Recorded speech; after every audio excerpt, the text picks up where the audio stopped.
Mixtape mixing. That's what we're going to talk about now. Now, that is when you take an instrumental that you got for free offline, or you also, since you're going to probably be doing something with the instrumental, you purchase the license, but it's the lower level license. It's the leasing license. It's basically the license that allows you to do a certain distribution of a certain amount of copies, but they usually only send you a MP3 file that's at 320 kilobits per second. Now, it's already been mixed by the producer, so there's not much you can do with it. However, I'm not going to get into how you can do this, but you can. You can do multiband, mid-side multiband compression, equalization, and I teach you how to do all that stuff on my actual mixing tutorial DVD when we talk about mastering. So with that knowledge, armed with that knowledge, you would be able to take an instrumental, go in there and dig in with mid-side multiband compression and equalization, and actually fix some of the instruments and make them sound the way you want them to sound. That's beyond the scope of this video. Now, mixtape mixing, let's go on. So let's talk about instrumental selection. You're going to want to select an instrumental that sounds good. You're going to have to be listening to all the instruments and making sure that your vocals are going to be able to fit in there. We can carve out a space anyway, but just make sure it's mixed well by the mixing person who's producing the actual instrumental, and it's going to sound good if you're only going to be getting the MP3 files. Again, I recommend getting the tracked out WAV files and yourself mixing it or someone else professionally if you're going to be taking it like to radio or trying to do something major with the track, or if you feel like the track has that kind of potential. Again, you can get away with doing this mixtape type stuff for demos and stuff like that, which is typically what it's for. But the selection is really important because you need to make sure it was mixed properly, it sounds good, all the instruments sound good, that the bass is there, the bass is bumping, whatever. And you also want to make sure that when they send it to you, you need to probably request that they do not, some I have seen, because people have showed me what they got, and it was heavily already mastered. You know, they purchased a lease, but it was already mastered, really heavily limited and compressed, and I was like, dude, I mean, we can work with this, which I'll show you some tricks, but you typically want to make sure that you're getting an unmastered mix down, even if it's MP3, but it depends on if they're going to be able to do that for you or not. Now, when you bring your instrumental into your session, you're going to want to put it on a stereo track. You're going to want to turn it down from the actual wave form, all right? The reason I tell you this is because if you're going to start adding processes to it, you don't really want to overload the processing and stuff like that, depending on if it's pre-fade or post-fade or whatever. But I just typically, just to be safe, just go ahead and turn down here and turn it down to around -12, somewhere around there. There's no hard, fast rule, but I typically go around -12 dB. I will basically just grab this slider and turn it down to about -12. I think this one was like -12.3 or something like that. There we go. Because I'm going to throw some plugins on there depending on what's wrong. If it was totally mastered, I get something from someone and they're like, hey, mix this for me, and their instrumental is a mixtape fashion, that's how they did their track, but it's been totally squashed and mastered, I need to add some life back to it. So what I can use a transient designer like the one by SPL. There's a lot of other ones, so just Google transient designer plugins. And all you got to do with this one is add some attack. Once you start adding some attack, I'm not going to go over how it's working. Just know that it's going to start adding some liveliness to the percussions and stuff like that, adding some snap on the drums and the kick drum and some other things that it's going to do. You can even mess with the sustain if you want to. So that's one way. I also like to have an analyzer plugin. I'll typically have this in the beginning and towards the end of this chain that I would be using, and what it does is basically analyzes the waveform, the frequency spectrum of what's happening. That's just for me. Once you learn about how those work, you know what you can do with them. I use it. Now, as far as bass, let's say there's just not enough bump or bass and it just sounds dead. You can also do this to add some bump to little bitty laptop speakers, because this next process plugin, this is a slimmed down version of Max Bass. This is the simplified version. I would typically use the more advanced version. But what this does is around the frequency of 60 hertz, it adds more lower frequency harmonics to increase the perception. This is basically simplifying everything. Basically, when you turn this plugin on and you have it at 0, how it comes in, it's going to be over the top. You find the frequency that you want to have boosted with some harmonics added in, and then it's going to basically add more bump to your track, right? But the thing is, what's going to happen is you want to switch it to out.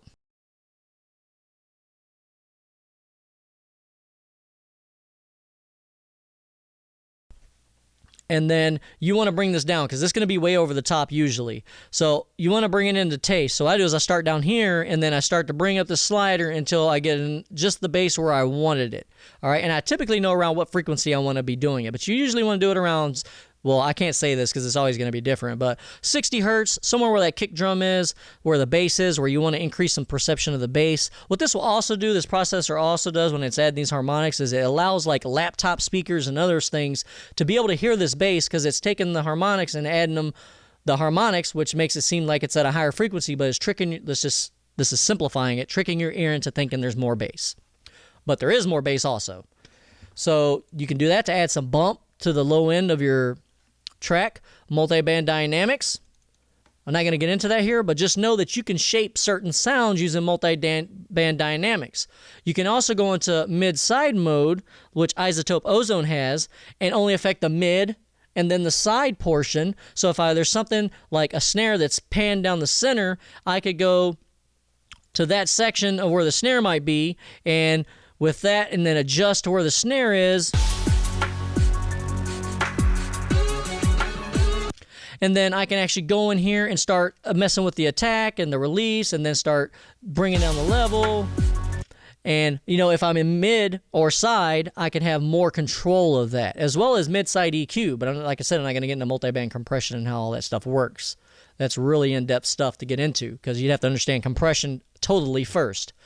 Anyway, so those are just some tips that you can use. There's a lot of other stuff that you can do. You can also throw EQ in here. Let's talk about throwing EQ in there and shaping, making some room for the vocals. So we could throw an EQ on here. I'll turn that on and bring it up. And we can carve out some room. Now this is on the instrumental again, so we aren't getting lost here.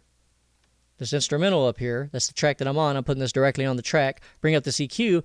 And you typically listen to the vocals while they're going and start to make some room with them by taking out the frequency where the vocals are usually sitting. And if we go look at this over here, let's bring up this span. This is on my all Vox bus. And we could get an idea of where a lot of the vocals are.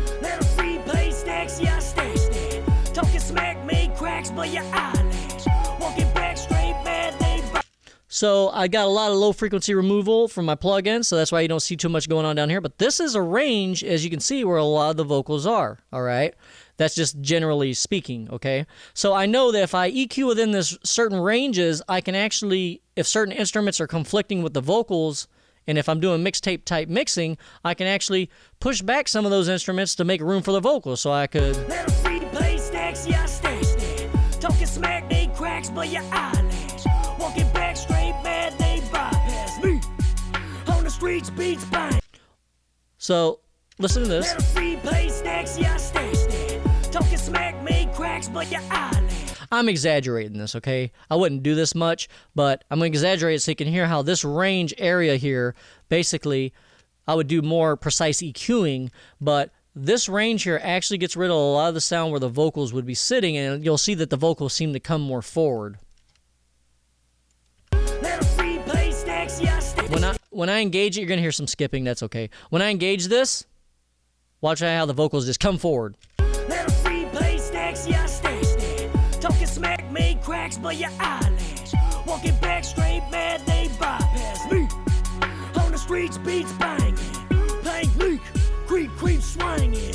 So it's like I turn down some parts of the instrumental by using the EQ, but I'm doing selective EQ. Now you can get even more, like I said, specific and use mid-side equalization and only affect the mid and the side portion, EQ them differently to get even more in-depth and shape the tonality of that instrumental to make room for your vocals.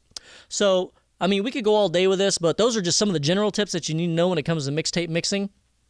Is that you need to make sure you do proper instrument selection, that if you're having problems with the instrumental, that you probably shouldn't use it, but if you want to use it no matter what, you can add some life to it using transient designing, shaping the dynamics. You can also do some EQ to it. You can do some mid-side multi-band compression, and there you could do a lot of stuff to this instrumental to where it could work out for you. So that is mixtape mixing, some ideas on how you do that.